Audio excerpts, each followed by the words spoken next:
So Matt, what is the future of work? So I would argue it doesn't exist, right? The future never exists until we make it. It's all unwritten until we cause it to happen.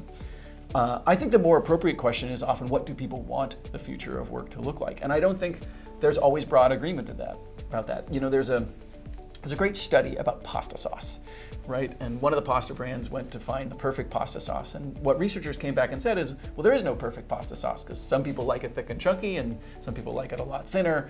You know, there's just different preferences in the world. I think the future of work is sort of the same way. People are going to prefer different things about how they work. Some people like coming into the office, like being around other people. Other people like working from home. I think that's okay. And we don't all have to agree. As long as there's diversity across the marketplace, I have the ability to choose an employer whose work style matches my own, whose work culture matches my own, I think that that's broadly okay. The places where we want to do work, I think, are the places where we don't have systemic optionality.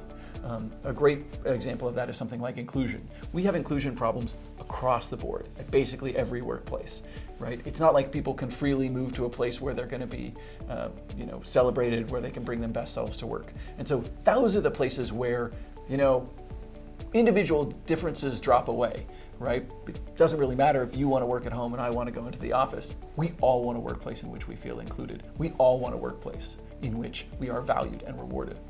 We all want a workplace in which we have autonomy and accountability. So I think the best way to work towards the future of work is to keep optionality, right, as much as we can in the places where there isn't broad agreement, but also to recognize the places where, hey, you know what, everybody agrees about this.